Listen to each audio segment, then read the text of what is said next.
Film की शुरुआत एक सीक्रेट रिसर्च लैब से होती है जहां सैरा किसी एलियन लाइक टेक्नोलॉजी से सराउंडेड। उसी जॉन बार बार अजीब सवाल करता है कि क्या तुम दरवाजा खोल सकती हो। सैरा के पास दरअसल टेलीपैथिक एबिलिटीज होती है जो टेलीपैथिकली रिस्पॉन्ड करती है कि दरवाजे को ओपन करना मुमकिन है, पर कोई पावरफुल फोर्स उसे ऐसा करने से रोक रहा है। और फिर अचानक में उसे कुछ अनजान लोग अनजान जगह कैद चीखते चिल्लाते दिखाई देते हैं। उसे कुछ भयंकर महसूस होते ही मूवी किसी अनजान जगह मुड़ जाती है जहां सैरा खुद एक और अनजान इंसान नेम जैक को टेंटिकल लाइक क्रीचर ने जकड़ा होता है। दोनों चाहे जितना भी कोशिश कर ले पर वो छूट नहीं पाते।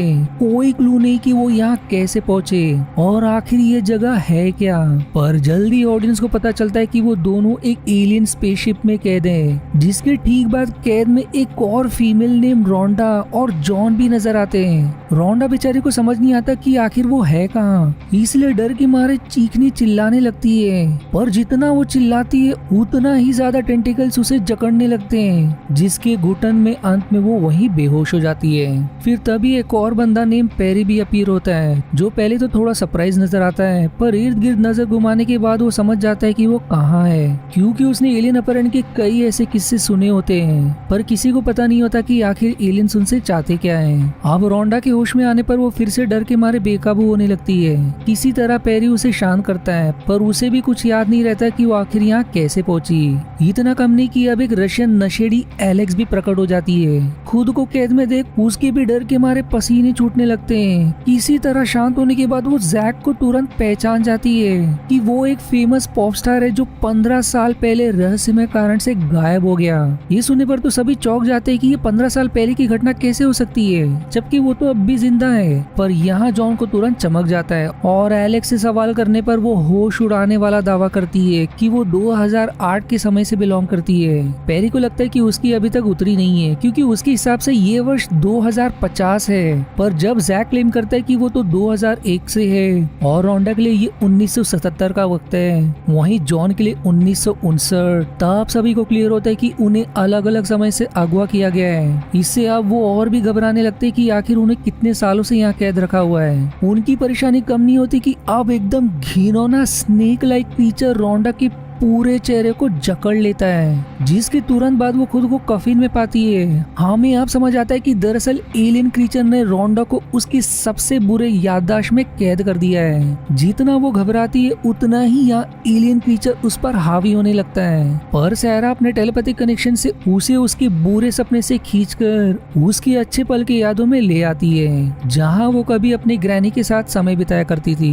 पर उन्हें जल्दी पता चलता है कि वो उसकी ग्रैनी नहीं बल्कि उसके बेस में एलियन क्रीचर है, जो सबसे पहले सैरा को गायब कर देता है। और इसके तुरंत बाद यहाँ सैरा को फिर से वही फ्लैशेस नजर आने लगते हैं। उस पिछले घटना के टेस्ट के बाद सैरा के बेहोश होने पर यहाँ की भी सैरा बेहोश हो जाती है, और उस तरफ होश आने पर वो यहाँ भी होश में आ जाती है। आखिर ये सब चल क्या रहा है हमें आगे समझेगा। यहाँ रोंडा एलियन से भीख मांगती कि उसे घर जाना है। वो जितना गिड़गिड़ाती है एलियन क्रीचर उस पर उतना ही हावी होने लगता है, और अंत में एलियन क्रीचर उसका दम निकाल देता है। उसकी तड़पती मौत देखने के बाद सभी की रूह कांप जाते हैं, पर जॉन तुरंत फिगर आउट कर लेता है कि दरअसल एलियन मशीन उनके डर की मदद से एनर्जी हार्नेस कर रहा है। जब भी कोई ज्यादा घबराता है उन टेंटिकल्स के थ्रू एनर्जी फ्लो होते हुए नजर आती है, और जब वो डरने से इनकार कर देते तभी आखिरी रास्ता स्नेक लाइक विशाल टेंटिकल्स क्रीचर उनके दिमाग में घुसकर उन्हें तोड़ने की कोशिश करता है। यानी कि इंसान एलियंस के लिए एनर्जी फ्यूल है, जिसके कारण वो अब तक उन्हें अगवा कर रहे थे। जॉन भी तभी अपने बारे में कुछ रिवील करता है कि वो दरअसल यूएस वॉर डिपार्टमेंट के लिए काम करता है। आज से 22 साल पहले उन्हें मेक्सिको के इलाके में एक यूएफओ क्राफ्ट मिला। उसका एग्जामिनेशन करने के बाद उन्हें पता चला कि उसे सिर्फ टेलीपैथिक लिंक से कंट्रोल किया जा सकता है, जिनकी शक्ति उनके क्राफ्ट को एनर्जी भी प्रोवाइड करती है।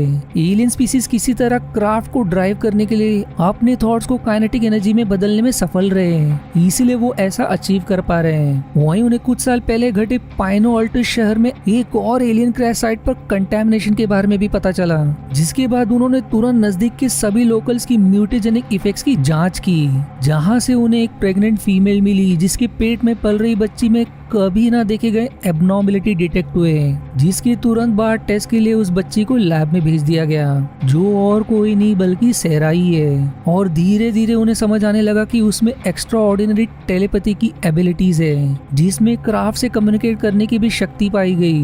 कुछ ऐसे ही टेस्ट के दौरान उसने क्राफ्ट से कंप्लीट टेलीपैथिक कम्युनिकेशन बनाने में सफल रही थी, पर कुछ तो ऐसा घटा जिसके कारण वो थोड़ी देर के लिए बेहोश हो गई। पर रियलिटी में निर्दयी यूएस डिपार्टमेंट के लिए सहरा बस एक औजार थी, जो उस पर तरह तरह के एक्सपेरिमेंट करके उसे टॉर्चर भी किया करते थे। जॉन की आवाज उठाने पर उसे प्रोजेक्ट से बेदखल कर दिया गया। पर अब उनकी सबसे बड़ी मुसीबत, वो ही टेंटेकल क्रीचर इस बार जॉन को शिकार बनाता है, जिसकी तुरंत बाद वो खुद को अपने सबसे बुरे पल में पाता है, जब उसकी बेटी एक घटना का शिकार बनने के कारण अपनी आंखें सांसें गिन रही थी। एलियन डॉक्टर के भेस में उन्हें झूठा उकसाता है कि उसी के कारण उसके बेटी की ये हालत हुई, पर जॉन एलियन का खेल अच्छे से समझता है, इसलिए फाइट बैक करने पर एलियन क्रीचर को उसे अंत में छोड़ना ही पड़ता है। वहीं पेरी भी ट्रैप, एलियन उसे भी तोड़ने की कोशिश करता है, पर पेरी सभी में से सबसे नीडर, एलियन की जाल में नहीं फंसता और अंत में एलियन को ही हार मानना पड़ता है। एलेक्स भी अपने सबसे बुरे समय में, जब उसके पिता ने रेज में उसकी माँ की जान ले ली और फिर उसे मोलेस्ट करने की कोशिश भी की थी, पर एलेक्स डरी और सेमी सहरा उसके सपने को हाईजैक करके एलेक्स को उसके सबसे बुरे सपने से रेस्क्यू कर लेती है। इसके तुरंत बाद जॉन खुद को किसी और के सपने में पाता है, जो दरअसल सहरा ने अपने टेलीपैथी शक्ति की मदद से रिक्रिएट किया, ताकि वो उससे बात कर सके बिना एलियन को पता लगे। वो रिवील करती कि ये एलियन दरअसल highly advance artificial super intelligence called biomechanoid है, यानी कि एक रोबोट एनिमल के फॉर्म में, जो उनसे एनर्जी हार्वेस्ट कर रहे हैं एक इंटरडायमेंशनल पोर्टल को ओपन करने के लिए, ताकि वो अपने पूरे एलियन शिप की सेना को इंसानों के यूनिवर्स में टेलीपोर्ट कर सके। वहीं ये एलियन शिप भी टाइम अनॉमली की तरह डिफरेंट टाइमलाइन के सिंगल पॉइंट पर एग्जिस्ट करता है, इसीलिए वो अलग अलग समय से लोगों को अगवा कर पाए। पर अब एलियन सहरा के वर्ल्ड को हाईजैक कर लेता है और अब वो फाइनली उससे रिवील करता है कि उसकी माँ का इन्फेक्ट होना कोई संयोग नहीं था, बल्कि उनका एक कैलकुलेटिव चाल था, ताकि वो एक हाफ ह्यूमन और हाफ बायोमेकोनॉइड को जन्म दे सके, जिसमें अनगिनत रियल एनर्जी हो, जिसकी उन्हें कब से तलाश थी, और वो चाहे तो सभी को बचा सकती है, जिसके बदले उसे डोर को ओपन करना होगा, जो सिर्फ उसे पता है कि कैसे किया जा सकता है। अब सहरा के रिटर्न लौटने पर वही घिनौना क्रीचर पेरी की जान लेकर उसका सिर धड़ से अलग कर देता है, और अब वो सहरा को कमजोर करने के लिए जॉन और बाकी सभी का भी वही हशर करने का धमकी देता है।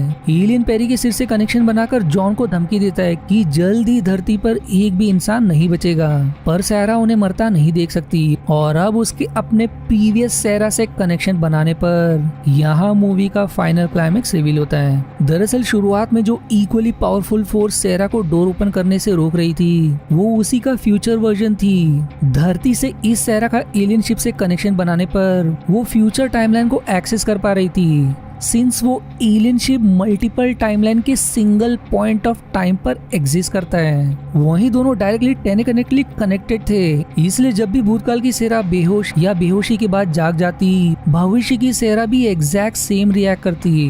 भविष्य की सहरा ने भूतकाल की सहरा को डोर ओपन करने इसलिए नहीं दिया क्योंकि इससे एलियंस की पूरी सेना इंसान के यूनिवर्स में प्रवेश कर जाती, पर अब जॉन की जान बचाने के लिए उसे ऐसा करना पड़ता है, जिसके तुरंत बाद एक वर्म होल पोर्टल खुल जाता है, और अब तक जो भी एलियन शिप पर उनके साथ घटा था, वर्म होल के खुलते ही अब सब कुछ रिवर्स होने लगता है, जिससे पेरी का भी सिर जुड़ जाता है और रोंडा में भी जान आ जाती है। जॉन समझ जाता है कि सहरा अब क्या करने वाली है, इसलिए वो उसे बहुत विनती करता है कि उसे भी अपने साथ ले चले, पर सहरा ने निर्णय ले लिया होता है, और जॉन को आखिरी अलविदा करते ही देखते सभी खुद को धरती पर सही सलामत पाते हैं। और सिर्फ वही नहीं, अब तक जितने भी लोग एलियंस द्वारा अगवा किए गए थे वो सब लौट आते हैं, पर अब उन्हें तैयार होना होगा, जो खतरा जल्दी उन पर मंडराने वाला है, क्योंकि यहाँ एलियन सहरा को कैद करके हमेशा के लिए अपना मेन पावर सोर्स बनाकर हजारों लाइट ईयर्स ट्रैवल करके उसी डोर के ओपन होने पर अब कई एलियन शिप्स आजाद हो जाते हैं, इंसानों को लुप्त करके धरती को अपना अगला घर बनाने के लिए। पर मूवी के पोस्ट क्रेडिट सीन में सहरा जॉन की 1959 के समय में उससे कांटेक्ट करने की कोशिश कोशिश करती है,